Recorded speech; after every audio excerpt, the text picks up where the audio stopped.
Good evening from my side too. A warm welcome to every participant of this Global Dairy Farmers webinar about the impact of climate change on barn design. My name is Ad van Velde, dairy farmer in the Netherlands and president of Global Dairy Farmers.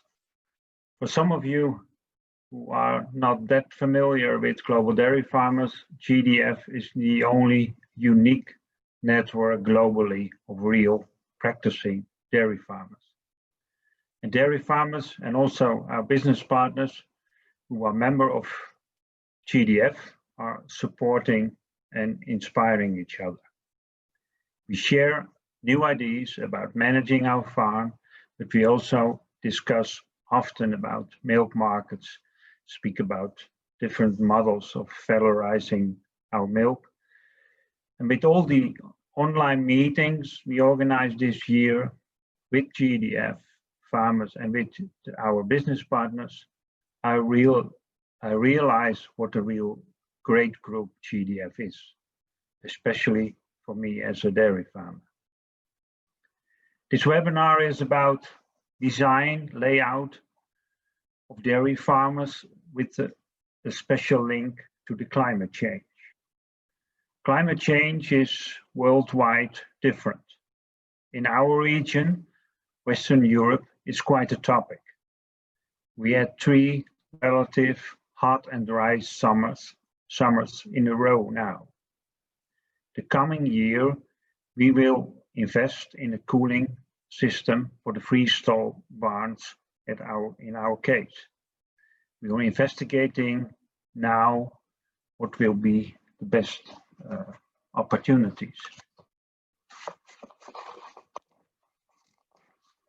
So Hagenson will present this seminar, and I've known Sue for many years already. Enormously passionate, with a lot of international knowledge and experience, a real globetrotter. Not now, but in a normal period of time without COVID, she really lives out of her suitcase, always traveling, helping farmers, supporting and set up new dairies all over the world. We're very proud that Sue is presenting this webinar. She approaches everything practically, an enormous personality in the international dairy industry. Sue, I give the word to you. Thank you, Ed. Welcome everybody as I get to you my presentation.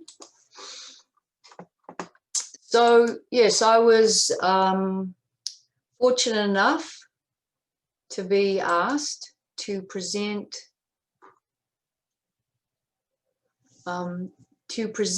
to the Global Dairy Farmers Group my insight on what is dairy farming going to be looking like, not now, not necessarily tomorrow, but in the future, based on what's going on, particularly around climate.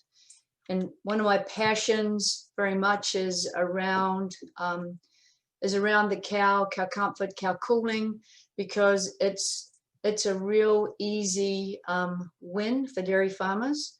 But this is kind of looking a little bit more than just inside the dairy barn. So just a brief background for those of you who aren't familiar with who I am. I'm a Kiwi, so I'm from New Zealand. My dairy farming background up until 10 years ago pretty much has been cows and grass, so understanding all about pastoral grazing. Went to Massey University and had aspirations of being an embryologist. Fast forward, and today I work for Artex Barn Solutions. I'm based in Canada with my family. This is the longest I've been in Canada, which is 7 months, so it's quite interesting. We talk about climate change and global warming. Well, it's not very warm outside today, so My role within the company is quite unique because although the core product for Artex Barn Solutions is barn equipment, I get the opportunity to do a lot of training, troubleshooting, putting strategies together for dairy farmers, and work through cow flow and farm designs for them. So it gets to be very unique, and it's incredibly rewarding because you get to see some really cool outcomes, which I'll share a few of those with you.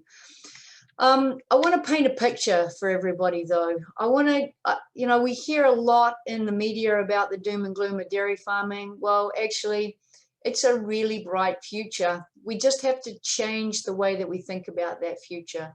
So we all know that the world population is increasing, and according to the Food and Agricultural Organization, who have looked out to 2067, sounds a very long time away, but it's only 37 years away.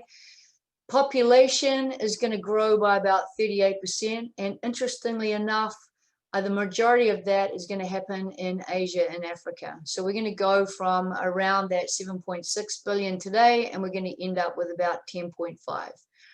The upshot of that is the amount of land available to crop, so be it for feed for animals or feed for people, is going to decline. So right now, per capita globally, it's 0.2 of a hectare, and within 37 years, is that right? Did I get my maths right? 47 years, we're going to drop down to 0.5 of a hectare per person.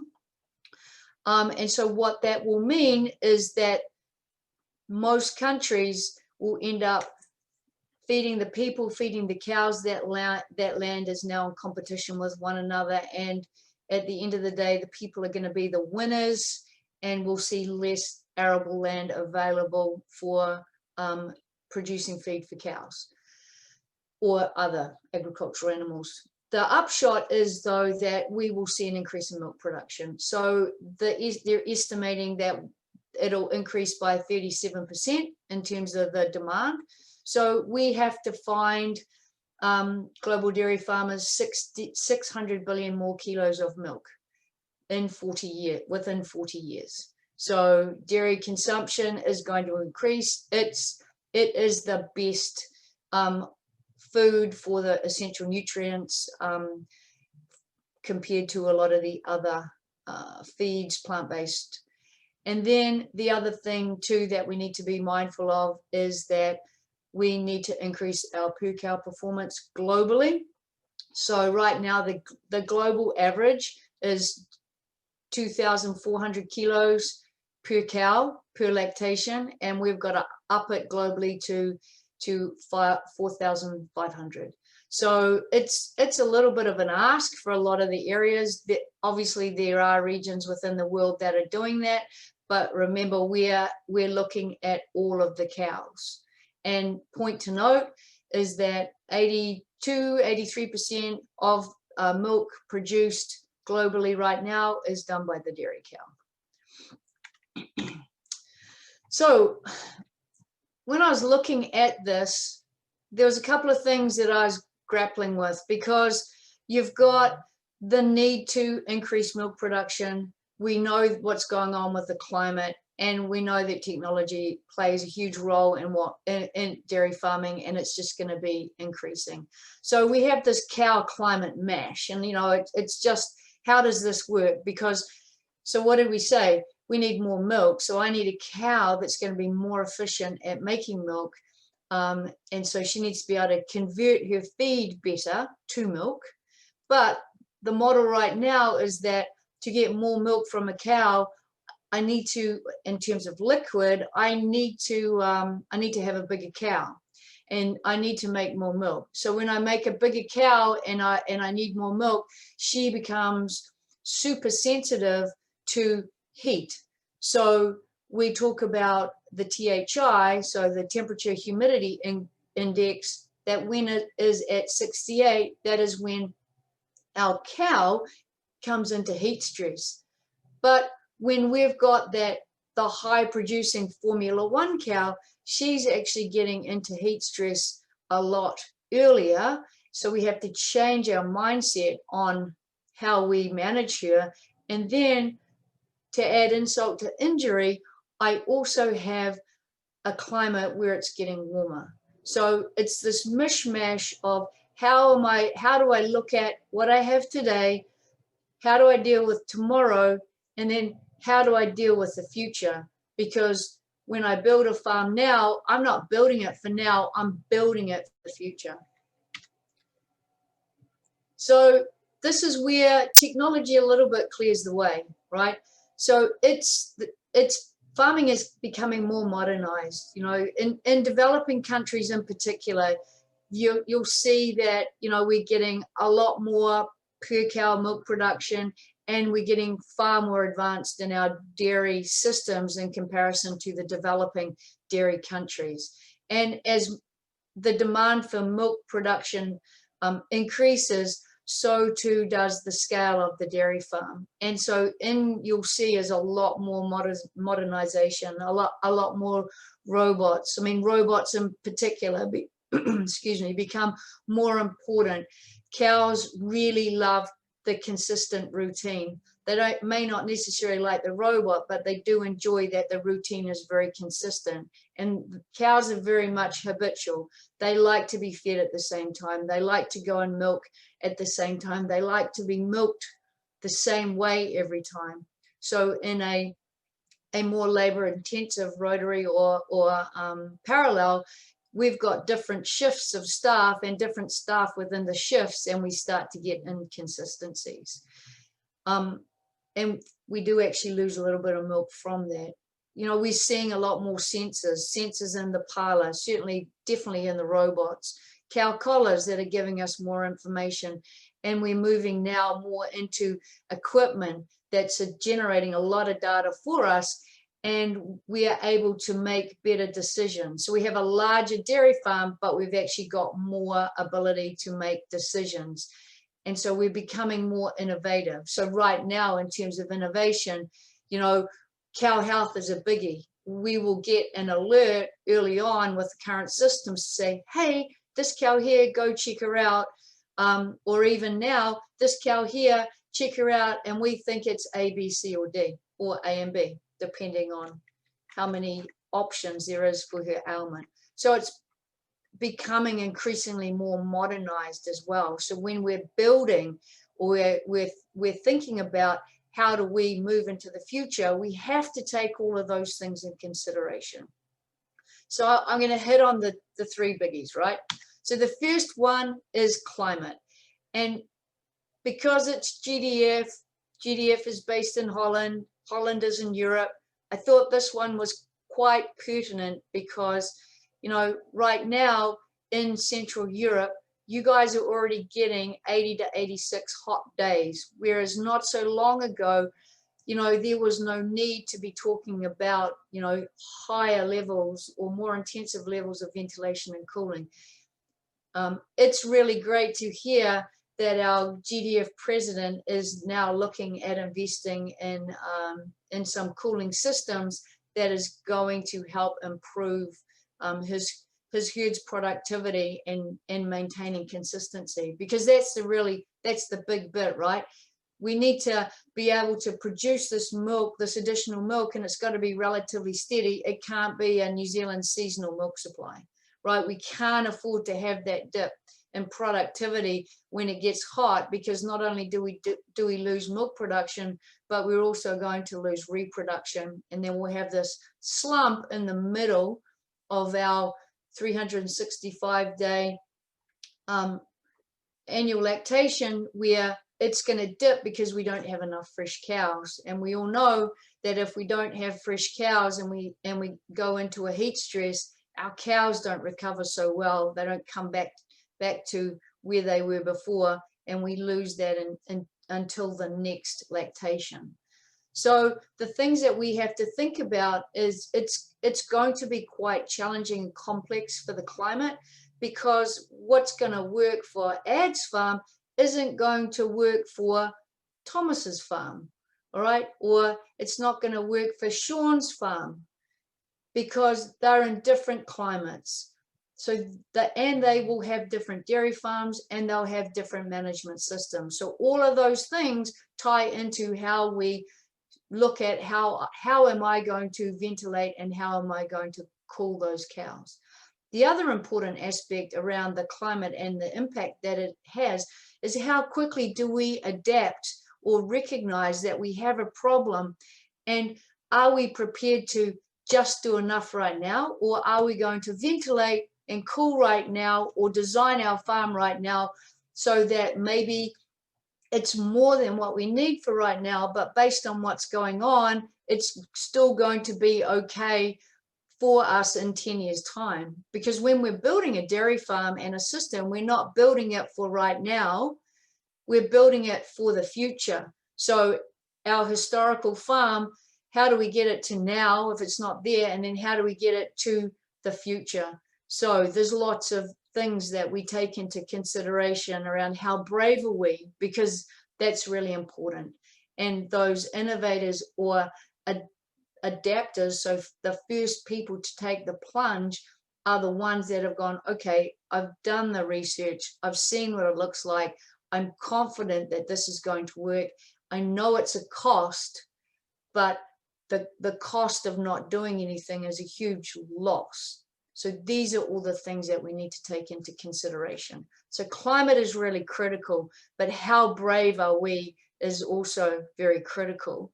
And then within that, outside of dairy, directly outside of dairy farming, so by that I mean the production of milk, is the production of feed. So if it's hot, then we are going to have challenges with getting the same yield from our crops, be it you, the dairy farmer, has the land to grow your crops, or you, the dairy farmer, trying to purchase enough feed for next year from other suppliers who are suffering the same problem. So there's some quite direct consequences on the cow, but also on the system. So the cow. So the cow has made quite a transition through the years. So we've got yesterday's cow, who was the lovely dual purpose animal, right? If she didn't make the milk, she made the freezer. Then we have today's cow, and today's cow has that single purpose of built for milk production. So she will average 30 to 32 kilos of milk per day. So that number is every single day, milking days and dry days. That is what today's cow is designed for. Tomorrow's cow, though, tomorrow's cow is going to be a more functional animal, because we are looking more and more for the fertility of the cow, the health of the cow, the efficiency to convert feed, and we are evaluating this all on a daily net profit. So we're actually changing how we look at the cow. That cow may no longer have a name, whereas today or yesterday's cow most certainly did have it, right? And so we have to take into consideration too that our cow, she enjoys living between 5 and 21 degrees Celsius today. Tomorrow she might be okay at 16 degrees, all right? So temperatures are increasing, and this is going to be a conundrum, shall we say, more and more. And then in some of these regions where people are trying to milk their cows, so I step outside and I catch on fire, they might shift out of those regions and move into the more, I guess, temperate zones. But these temperate zones no longer are the temperate zones, right? So now we kind of are we going to be ending up with pushing dairy farming into certain regions of the world because it's no longer economically viable to be able to do that? So, like I said with tomorrow's cow, right? Whilst I'm speaking, a very, very interesting point here by Don Bennett from North Florida Holsteins. A number of people a number of people on this webinar will no doubt know who Don is. Don dairy farms in a very challenging environment, and right now has managed to determine a system that works very well for him, and he's managing to, you know, get 40-50 kilos per cow per day. But tomorrow's cow, and this is Don's comment, is that it's going to be, she's going to look like a multitude of cows. So she's a crossbred cow, so she's going to have the hybrid vigor, and it will be her body part functions that is going to determine what the cow's looking like for everybody's farm, and it's going to be slightly different. So there's not going to be the ideal breed anymore. You know, everybody is fixated on a black and white cow, and the thought process is 95% of the future herd owners aren't going to be, I need a black and white cow, she has to have a nice diamond on her forehead, and I have to have 4 white socks, right? With global warming, the dairy cow is going to have to change her function from not being a cow that survives best in temperate climates, but is one that is more heat tolerant.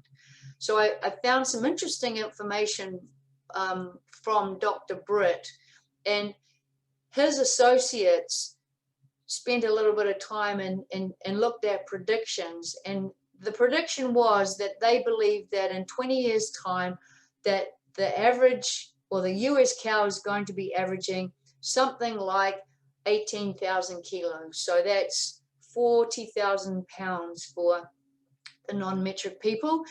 And that's per year. And then if we look out 50 years from now, they're saying, well, the cows that we are breeding are going to be producing 24,000 kilos, so 55,000 pounds of milk per year. So that's a lot of milk that we're having to try and get a cow to do.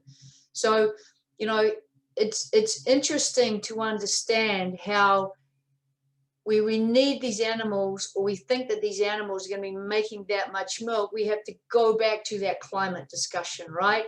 So how am I, for a cow in 15, 20 years time, how do I design my system, my facilities, to be able to accommodate that cow from a cooling point of view? And then we go to technology, right? And there's always an app. And so, like I said, milk production has to grow. And funnily enough, as milk production grows, so too is the scale of the dairy farm. So we're going to see larger farms, and robotics are going to become increasingly important, right? But there's going to be a whole lot of new tools, all right? A lot of guys have upgraded right now. So we've got milking robots, we've got the feed pushers, we've got the feeders, we've got the GPS enabled tractors or feeders here in the middle of my slide. We've got the visual recognition going on, we've got cow collars, and we've also got equipment now that is able to send data back to and fro. And so we know right now, as I said, that the data is able to detect the illness early, and so it's enabling the dairy farmers to intervene sooner with the cow to provide the necessary treatment.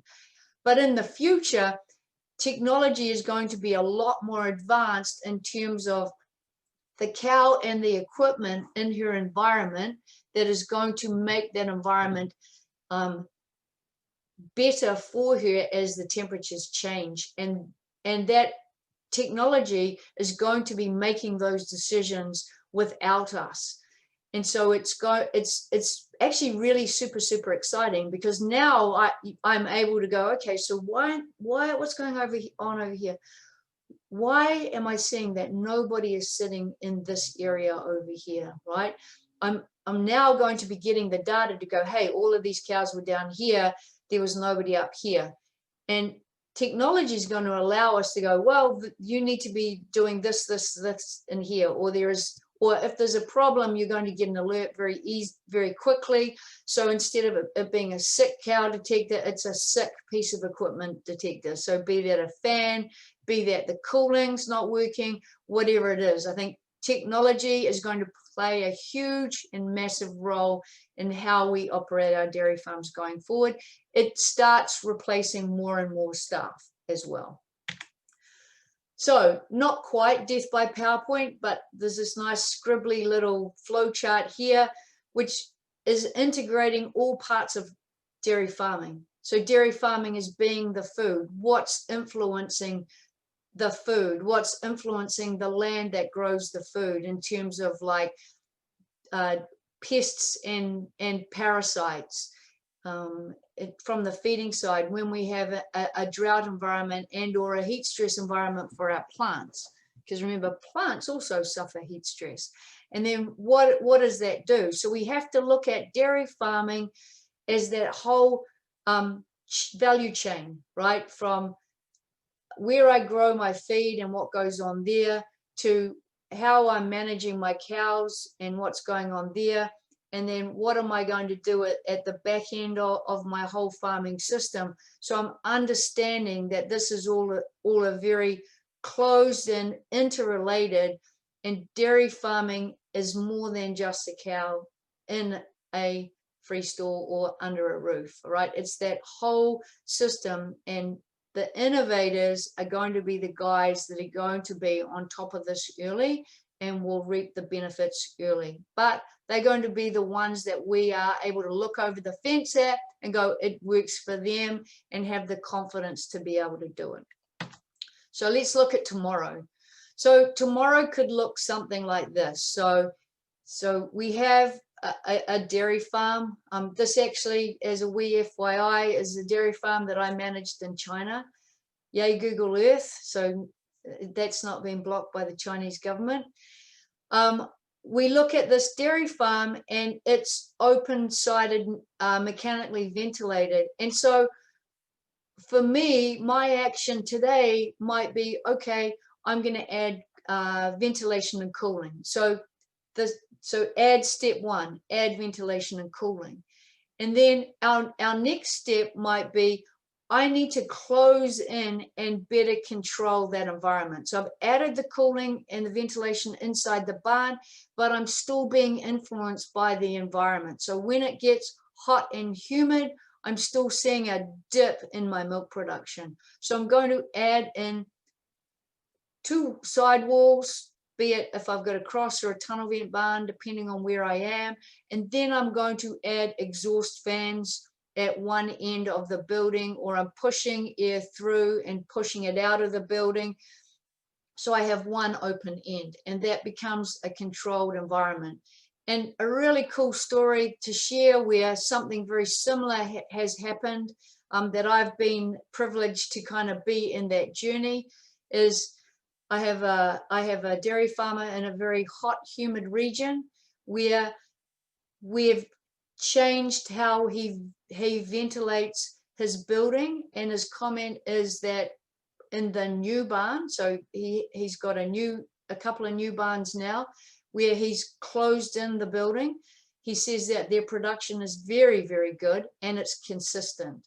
So he's really happy because putting the sidewalls in has actually meant now he has very few influences from the outside. So for him, what he said is that when he compares his first lactation cows in the new barn versus the first lactation cows in the old barn, they're doing 30 litres per first lactation on average for all days in milk. And for him, in the country that he lives in, he said that's already very good. And then he compares it with the old barn where he's only getting between 25 and 26 litres per first lactation animal. So, and then he goes on to say that for his second lactation animals and higher, his second lactation animals, he's getting more milk, which obviously he is expecting, but he's finding that it's more consistent. So even in really high humidity times of the year, because they are very close to the equator, so they do suffer from a lot higher humidity, and then their down at sea level, or almost, they're not very high up altitude wise, they have been suffering from the humidity. So by being able to close in the sides and absolutely be able to control the airspeed that's going through the barn, we've managed to make it go fast enough that humidity now is not impacting inside the building. My analogy, and I don't know if any of you were on one of my webinars when I was talking about cooling, one of my analogies is, you know, if you can make your airspeed go fast enough, you do not feel the effects of humidity. And if you think about speed that you travel, so speed that you travel when you walk, speed that you travel when you're on a bicycle, and speed that you travel when you're on a motorbike. So for me in China, when it's hot and humid in the summer, when I'm walking, it doesn't matter how fast or slow I'm walking, it's still hot and I can't cool myself down. When I'm on a bicycle, I'm cooling myself down a little bit because I'm creating a little bit of natural airflow going past me as I cycle, but it's not very good. So I am still feeling the humidity and the heat. When I get on a motorbike and I'm able to get up to 50 kilometers an hour and more, I no longer feel A, the heat, and B, the humidity, because I'm able to create enough airspeed to mitigate it. So by doing that, we have managed to provide this dairy farm with an extra 4 liters pure first lactation animal per day across his whole farm. So for him, that's a huge gain. And then obviously he's getting more with his second lactation cows. He didn't have second lactation cows in the old building, so we're not able to compare that performance. But, you know, that's a story where this actually happened, right? Had a farm, wasn't the right setup for him, for the climate, changed the environment by adding some walls, adding some fans, and now we've got nice consistency for him. So really great story there. The next one is the future, right? Potentially larger scale again. So we don't have one of these, so it's a model. We have the what's known as the eco-climate barns. So these barns hold an optimum barn environment, so it's air conditioned, and the temperature in this barn will sit between 12 and 15 degrees Celsius, and the relative humidity is not going to exceed 50. We have the dedicated feed production. So this is where we are growing our own feed, so hydroponically, and we are able to feed our cows the necessary forage on our own dairy farm. And then we have our nutrient recovery. So this is where all our nutrient is going to, and we're either pelletizing the solids and selling that and returning the natural nutrient into back to the environment.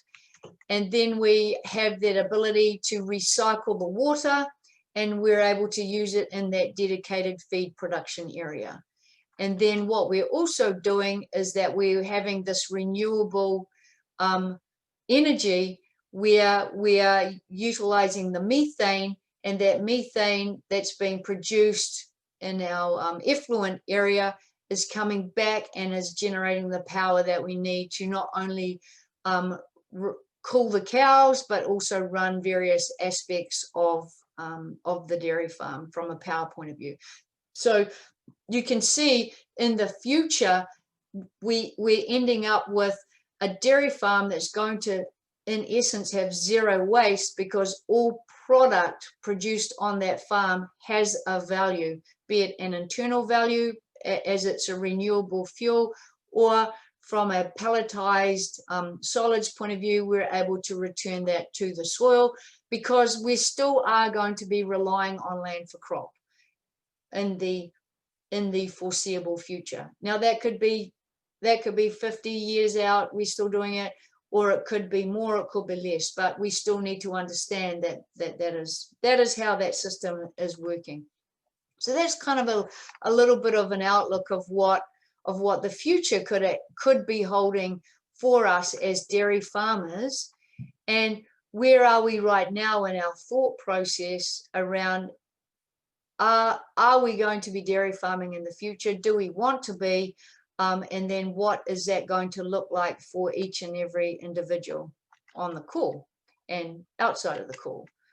So the really key thing that I want to kind of impress upon you before I finish my presentation is that when we are planning for the future of our dairy farm, we don't necessarily want to be thinking about tomorrow, but we want to be thinking further out from tomorrow. And we want to be thinking around, what is the climate going to be looking like? What is my cow going to be looking like? And how does that technology and innovation interact with how my dairy farm is going to look? Is it going to be one of these farms where I'm going to also be growing some or all of my forage on farm, so hydroponically? Is it going to be all the cows are in an air-conditioned building? Is it going to be there's a group of us and we're all cooperatively farming, or I'm doing something different, right? But as long as we're putting that plan in place and we have that future goal in mind, then we're not going to lose a step. And we've all got to be a little bit brave, because what we know from yesterday is not necessarily going to get us to tomorrow, right? We've got to be confident and brave enough to go, there's enough information out there right now to allow me to have the confidence to set a plan in place and start that investment for tomorrow with the future in mind. So planning is everything. So as I have here my little wee quote, plans are nothing, right? Everybody can have a plan, but unless you're planning the plan, then it's not going to work. Anyway, so for me, that's kind of my big picture dairy farming for the future. It's not just all about the cow. It's all about how brave we want to be in terms of what my dairy farm is going to look like. It's also bringing in the right sort of people to help me with my vision. You want to find those right partners. And then it's putting those steps in place. You don't need to get from, I have my small dairy farm here right now, and this is what it looks like today, to this massive, great, big futuristic thing tomorrow. But it's like, what are the steps that we can put in place to be where we are still able to dairy farm, we're still able to be sustainable, and we're still enjoying the fact that we are dairy farmers. So thank you very much for your time. I hope that kind of gets your brain cells working a little bit more around dairy farming for the future. And I believe the floor is open for questions. Thank you very much, Sue. Very interesting, very visionary as well. We have a question. You actually mentioned it's not all about the cow. Now the question is from Alphonse. Sue, very interesting view on the cows. So the yesterday, today, and tomorrow's cows. Could you imagine there could be, his question is, could you imagine there could be different types of cows in different, in brackets, climate regions? And if so, what would this mean for your barn design? Absolutely, I do. And we're starting to see a little bit of that now. I think from a barn design from a holistic or a bigger picture point of view, it's not going to change too much. Things might turn on and off a little bit differently, because a cow that is more tolerant to heat stress, I don't need to speed up the air or cool it down as cold if she is more tolerant to heat, versus our historical or our typical Holstein Friesian who, you know, 5 degrees is your happy place. And yeah, again, inside the building, it's all going to be around what sort of size animal I'm going to have in there as to how I spec out inside the building. And as I said, it's going to all be what is her threshold for heat stress. And again, I don't know what that's going to be in 30 years time, but I do know as we increase in milk production, irrespective of how tolerant to heat the cow is, we still see we get the best results if we can keep her as cool as possible. Thank you. I hope that answered the question, Alfons. We have another question from Frederick. It says, heat, wet THI, I understand the forecast. What's the forecast for the wind? Much more winds, key point for the barn characteristics. So as in like wind as in airspeed wind? If Frederick could answer that question.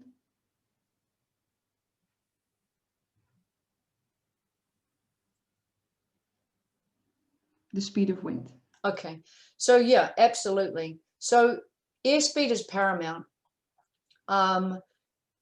We are finding that we're targeting to the best of our ability a minimum airspeed of 3 meters per second over the cow. And what we are finding is that by doing that, this is where we're able to omit the influence of humidity, particularly in an enclosed building, be it a tunnel or a cross vent barn. By actually having fast air traveling through, we can pull the humidity out, and even though the ambient temperature may still be high, humidity plays a big role on heat stress with cows as well. So a roof removes the radiant heat or the heat from the sun, the UV. If I can eliminate to the best of my ability the humidity, I'm now only having to deal with the temperature. And so this is the comment from the guy that I've been working with in Southeast Asia, is he has a roof. We've eliminated a fair chunk of that humidity, so it doesn't matter how humid it is outside, his cows aren't feeling it because we've got airspeed going through the building. Now, one thing to remember based on where you live is, if you think you right now don't need to stick any fans in your building because you get good wind, on a really windy day, go take your anemometer and go sit down in a freestall where the cow is and tell me what sort of airspeed you get.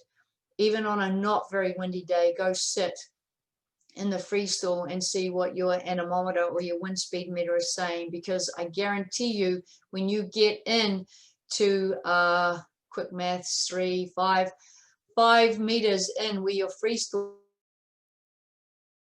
head to head, you're not going to see the airspeed. And we have to remember too that every time you have an end wall or a cow, the air hits that and goes up and over.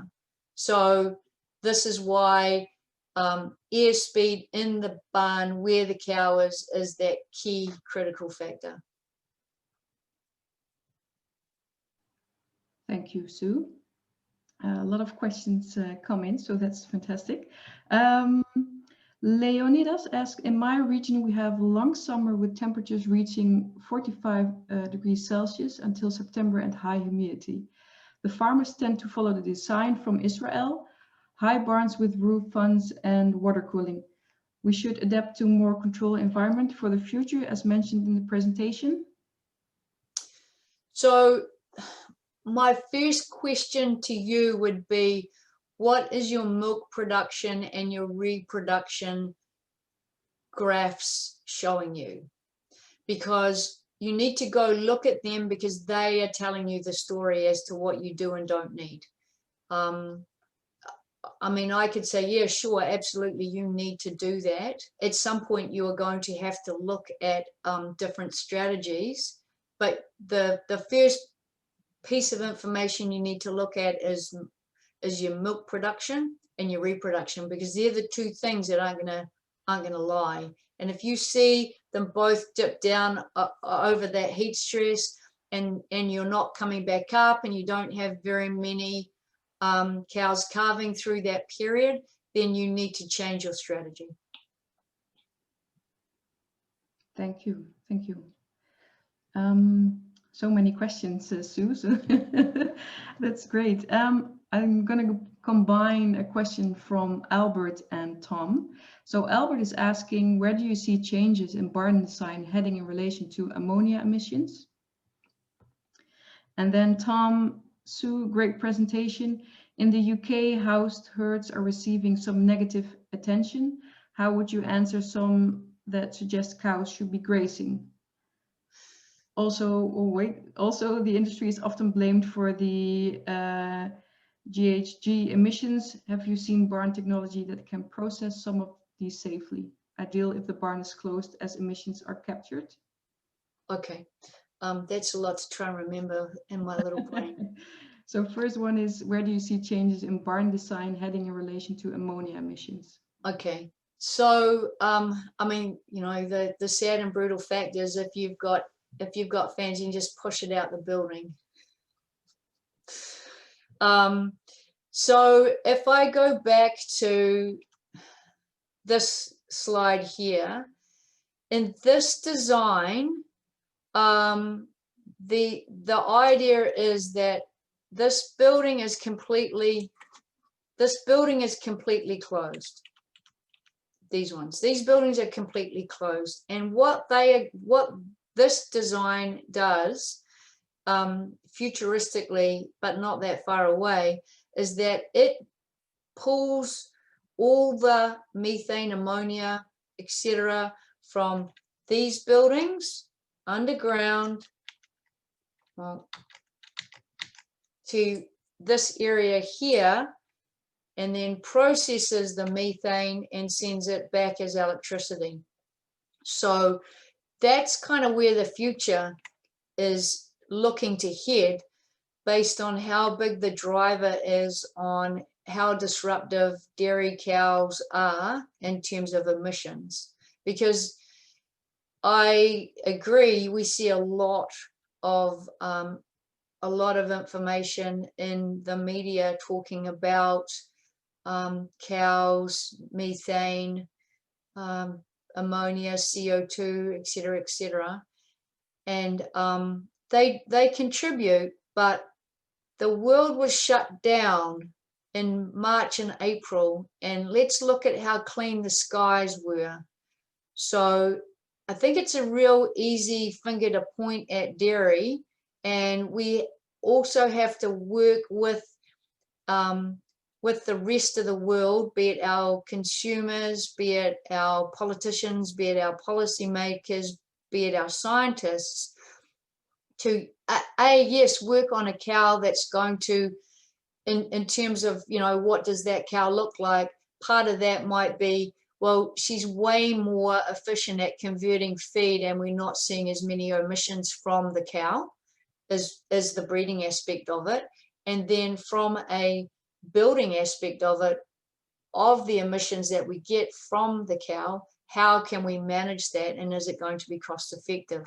And then at what scale does it become cost effective? Because it may not be a 250 cow farm, but it could be something that it's this scale, right? And this is where it potentially forces us to go, if we can't lobby well enough and or breed a cow that's deemed to have not as many emissions. I hope that one helps. Thank you. I believe so. Thank you very much. I'm sure Tom can chastise me later. I'm sure he will. We have another question from Maud, if I hope I pronounce the name correctly. Do cooling system will become the rules even if the if it's temperate regions? At some point, yes, because every single country has a period of time where the animals suffer from heat stress, and it could only be 4 to 6 weeks, but that could be deemed enough. I mean, where I live in British Columbia in Canada, they are now starting to get more hot, humid days, believe it or not. And we see dairy farmers where they've put some ventilation in and they've seen significant changes. And so you see more of this now happening. And I believe, you know, it's interesting. We might see, and there's no scientific data, but we might see every single dairy farm or farm that has house cows must have X number of cow brushes per 100 cows. We might see you must be able to allow your cows to walk outside because that's what they need. There may not be any science behind it, and the cows will go, and you see this in the Gulf. The cows won't necessarily go outside during the day, but they all go sit outside at night. Right? It could be much cooler in the barn, but they're all sitting outside at night. So you might see these sorts of things being put in place by society that we are potentially going to have to adhere to. And like I said, there is no one place in the world where you do not need maybe Greenland, the Arctic, where you don't need ventilation, so airspeed going over your cows for a period of time in the summer. Even New Zealand needs it. Thank you. Yeah. I think there's time for one more question, and for the time and everyone's agenda, I believe we should skip the panel discussion.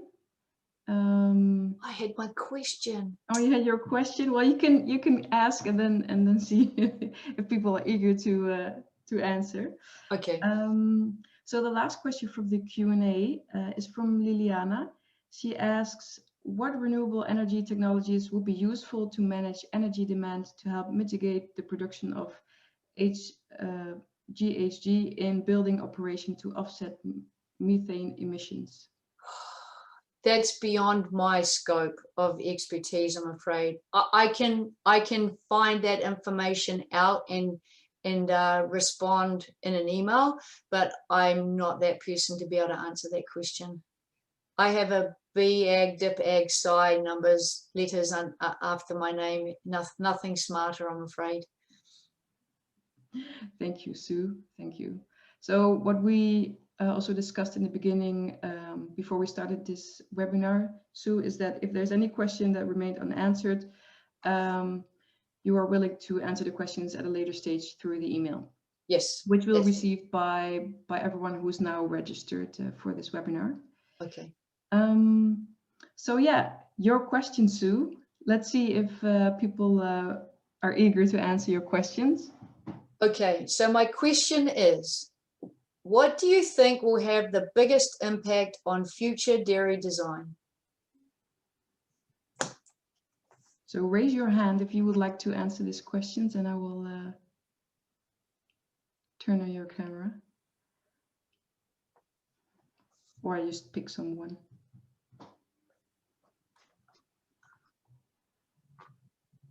And could you repeat the question one more time? Okay. What do you think will have the biggest impact on future dairy design? I think it's nice to have actually our president to try to answer this question and see how it goes and if someone wants to follow. So Ad.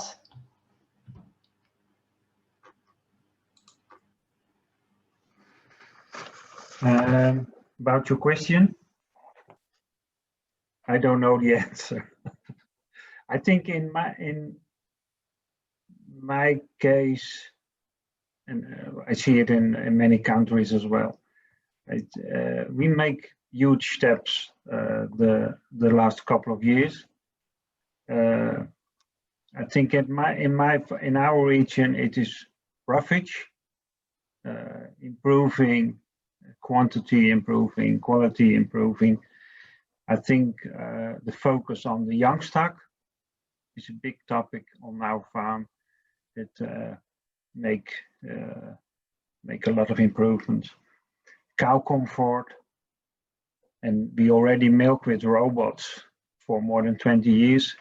The combination with robots has now a huge effect on results, on production, and so on and so on. But what I already mentioned in my opening,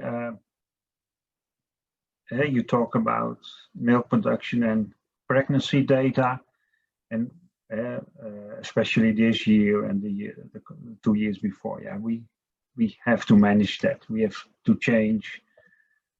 We have to combination of cooling and ventilation, because we have a dip in milk production and a dip in pregnancy results.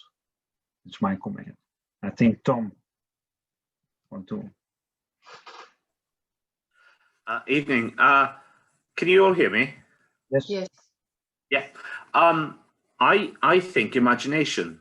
Perhaps Ad may not have realized it, but having the imagination to ask a different question. So perhaps how do we milk the cows differently and look at robots? So I would say that alone, having the imagination and the creativity to think differently, is how we really drive forward the designs of new barns. So it might be looking, being able to take one concept from information technology and being able to bring it across and realizing actually there's some overlap of ideas here. So it might not be quite the answer you're looking for, but I think it's something that is lacking certainly in a lot of farms that we go to, and a lot of businesses that we deal with. They do lack imagination. They do lack that creativity and originality. Answer, Tom. Say again, Sue? There's no wrong answer. No. Thank you. That's very kind of you. No, but that's true. I agree. I mean, it's imagination and not thinking about what has always been done before me, or no, you can't do that. That this is dairy farming. Yeah, I understand. Yeah, those sorts of roadblocks and thought processes. Yeah, absolutely. When Apple brought out Lisa, back in the early 80s, what they were doing, they were in a sort of a war with IBM, and IBM and Microsoft were sort of thinking about power and processing ability, and Apple sort of said, well, actually, what we need is a machine that's more easy to use. So they developed the HMI, the user interface, and they asked, well, how do we make a better machine? How do we make it more almost not human-like, but so they asked a different question, and ended up changing the world pretty much. Anyway, Lisa was nudging me to say something as well. That's great from Lisa. Thank you. Thank you. Oh, it's actually in the Netherlands. It's 9:30, so we're right on time. And let me thank you, all of you. I'm just going to share my screen now.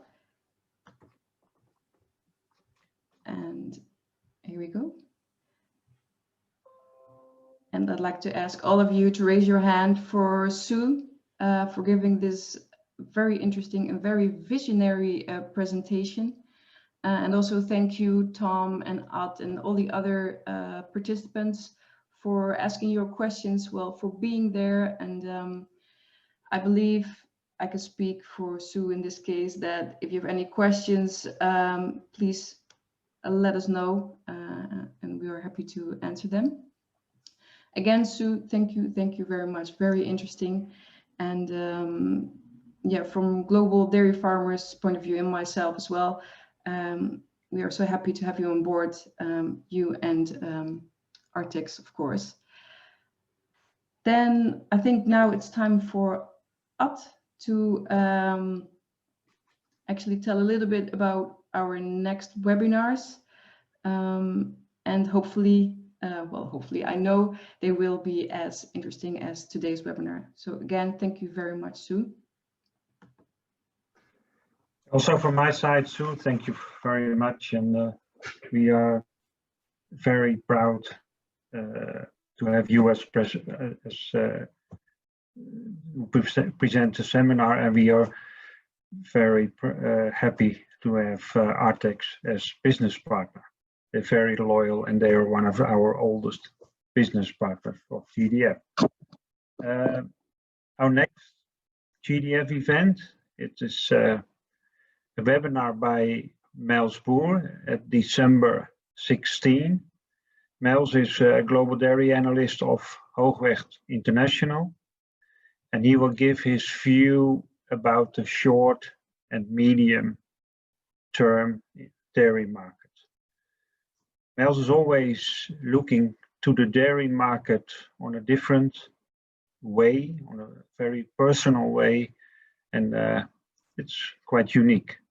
So don't miss this webinar. I would like to thank everybody for attending this webinar. What else right now? Eurotier, it is still on the planning to hold Eurotier from February 9 to 12, 21. And GDF will organize a mini congress in Germany a couple of days before. So delegates can join our congress, and after our congress, they can visit Eurotier for 1 or 2 days or something like that. That means that we postponed our main congress in South America to the fall of 2021. And besides the events, we are planning events around VIV Asia, Bangkok, events in Rwanda and Abu Dhabi, all together with VIV, our business partner. And it all depends, of course, of the developments around COVID-19. Pay attention to our website and follow GDF on social media. That will, you will be kept informed of all our events. Plus, everyone can sign up for our weekly updates. If there are any questions about GDF or other topics, please contact us. We are all colleagues, so let's help and support each other where we can. Thanks again, take care, stay healthy, and hopefully we will meet again at one of our coming events. Thank you.